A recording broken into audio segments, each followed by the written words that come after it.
this room has some value. If you don't buy it inside, it doesn't mean anything. Every one of you in this room can make something happen in your lives. So here's the challenge, everyone. If you don't feel good from the inside, if you need the stuff in your lives to make you feel good about yourself, someone at some point in your life can take it all away. Just that simple. Just that simple. I have a theory that if all of us knew the last day that we had on this earth, our entire lives would change. We would make friends and family the true value of our living here. I advocated for everybody out there is to find their own dream, their own sense of purpose for their life, their own direction of where they want to be. And I found it, and I love it.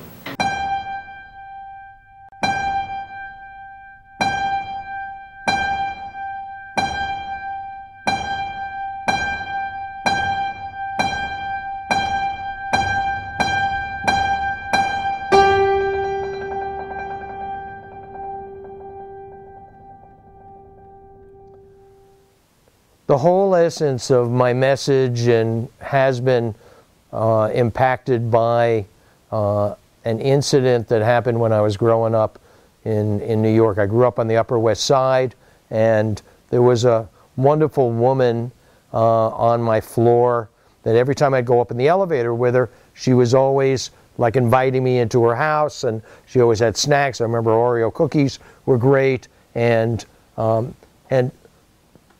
she had 6 locks on the door, as most New Yorkers do, you know, who were elderly.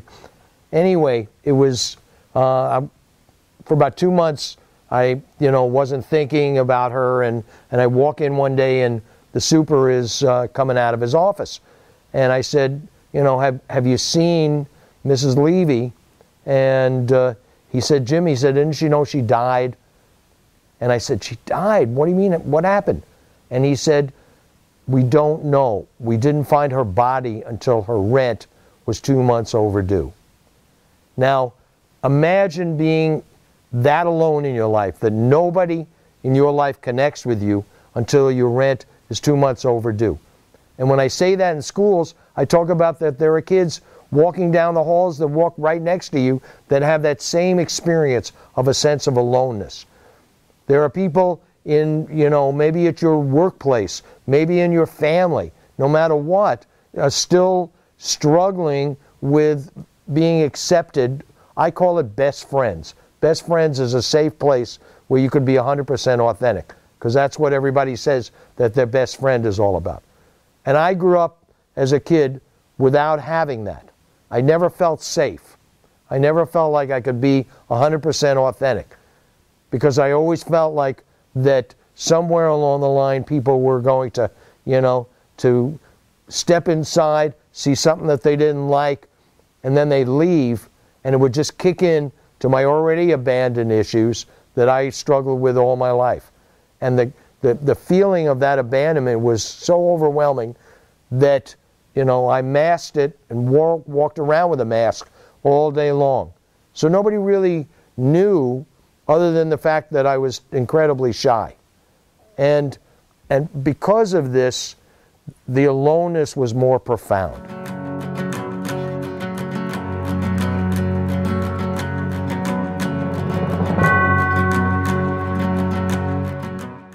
And her and her father just sat there, and they unloaded all of the things that had been inside of them. And it was 2 hours past visiting time. And her father looked at her and said, you've been here all day. You look tired. Please go home. I'm worried about you. She said, Dad, I'm not leaving. This is the closest we have ever been in our lives. I need to be here with you. I need to stay here. And he said, don't be silly. It's just the beginning for us. She said, I'm not leaving, Dad. He said, make an old man happy and go home. I'll see you first thing in the morning. Reluctantly, she went home. At 7:30 the next morning, her father died on the operating table. And I got a call from her the first day of grief to thank me. To thank me for giving her the courage to tell her father how much she cared. And there are so many people that are listening to this at this moment that can identify. And they can identify mostly with the fact that they don't feel safe. That they don't feel safe. And that is an essential ingredient in any relationship, is that feeling of safety. Because if you don't have that, then consequently, you're always going to be on. You're always going to wait for the axe to fall. You're always going to be in a position where, theoretically, someone's going to find out who you are. And people live with that every day. And it's such a terrible experience because it never makes you free. I mean, we talk about money making you free. Money doesn't make you free as much as feeling safe makes you free.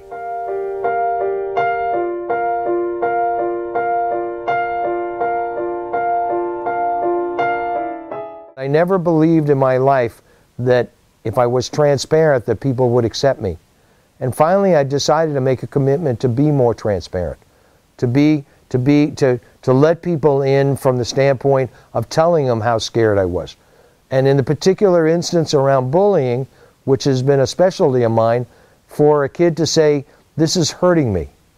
This is really, what you're saying is hurtful to me.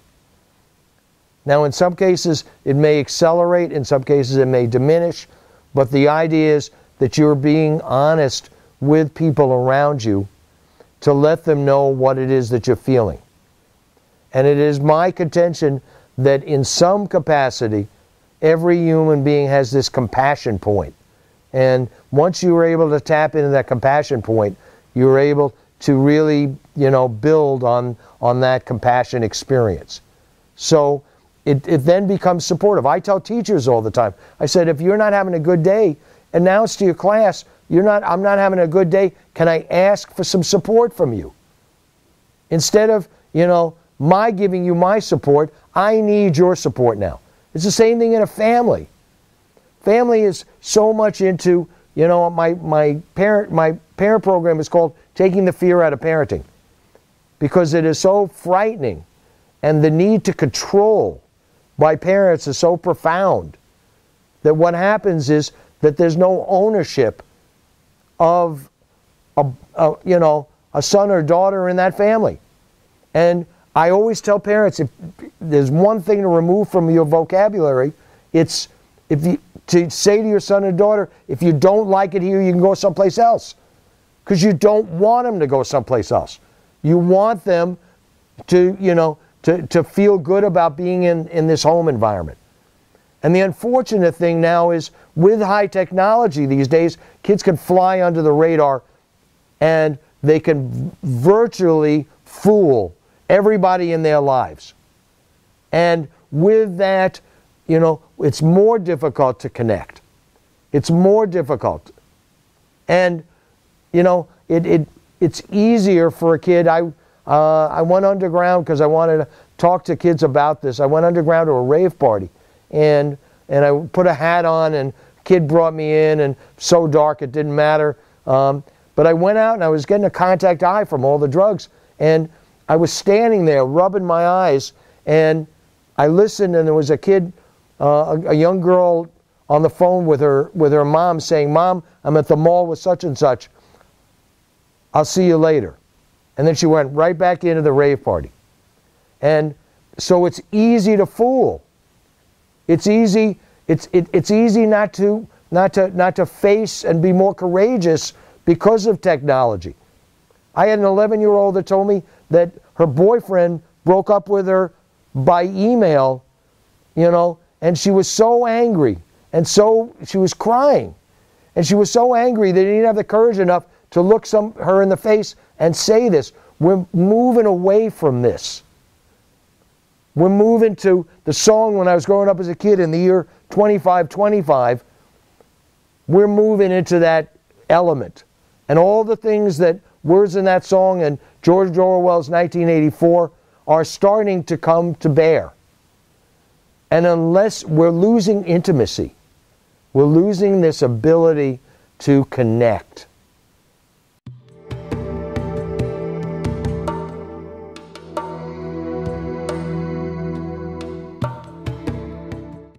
The antagonist is equally alone, if not more profound.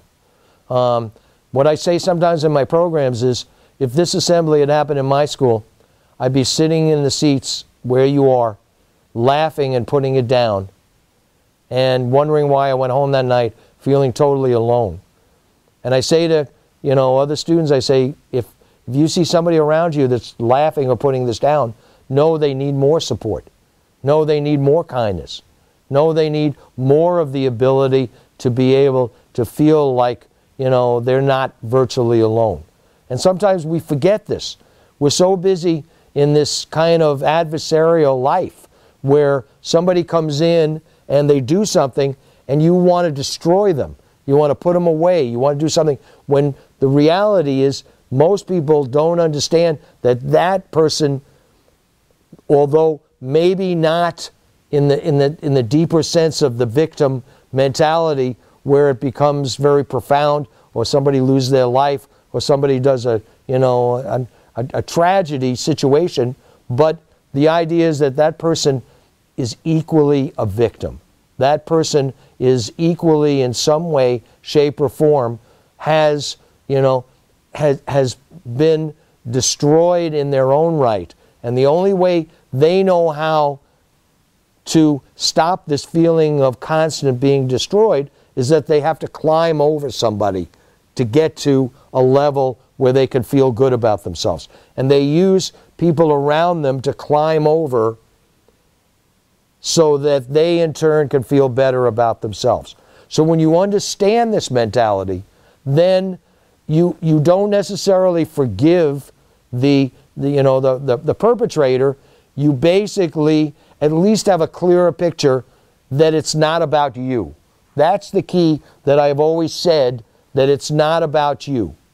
That because there's on one of my posters, it says, no matter who you are or what you do, there's going to be some people that like you, there's some people that will dislike you, there's some people that will hate you, and there are some people that will be indifferent.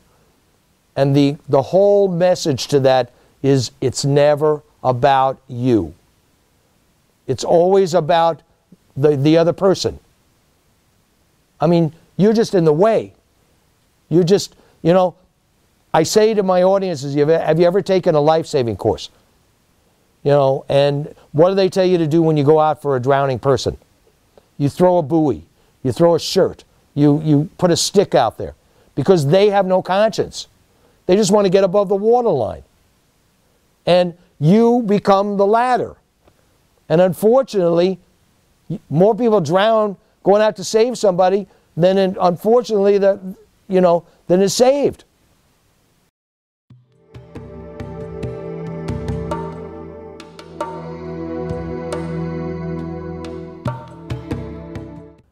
If we all came together and encircled you at this moment to tell you how great you are, if you don't buy it inside.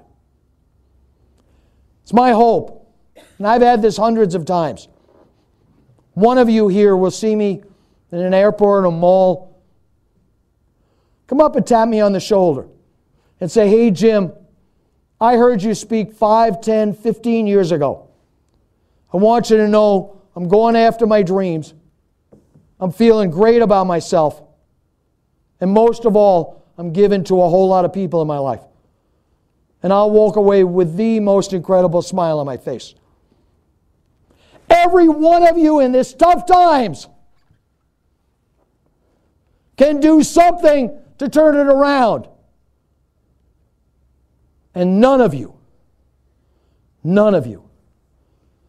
ever in your life has to go it alone. I was at this breakfast place that I bring work to and, sit there. And it's usually a crowded breakfast place. And there was this couple sitting probably an arm's length away from me. And they were sitting there and they had their heads bowed and they were eating oatmeal or cereal and they were texting. And I put my work down, and they weren't even looking at each other, and I turned to them and I said, you know, I noticed your wedding rings, and, you know, you must have come here together, but you don't seem to be talking to each other, you know, or, you know, are you married? And they say yes. And I said, well, you know, who are you texting? And that's when they said each other. And they were like probably, you know, right across the table from each other. And I thought to myself, this has become almost, you know, rote in what we're doing in our lives. And young people are growing up with this, so they don't have any other point of reference. And the only way we can stop some of this madness is to be able to still make friendship important, make you know, human connection important, make the ability for us to be open and real important, as opposed to hiding. And if we don't do this, we are evolving into this robotic situation. And that scares me more than virtually anything else, is this robotic situation that we have found ourselves in. It's being afraid of technology, but in the sense, it's a double-edged sword. And obviously we know today, you know, how vital technology is. We also know how it creates a dependency. And it is in this dependency that we all have to be able to look at in the healthiest of ways to stay in balance. And the balance is, you know, this ability to build on relationships in our life by sometimes looking into somebody's face. We don't look into people's faces.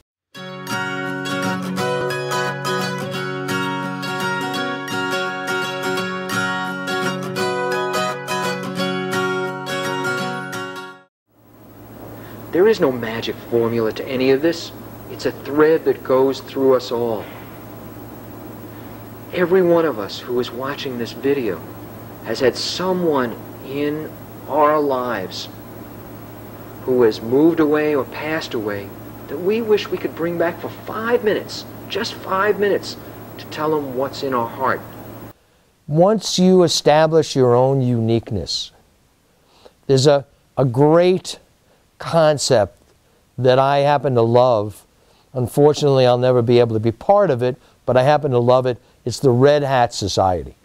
And the Red Hat Society came out of a poem, "When I'm old, I will wear purple."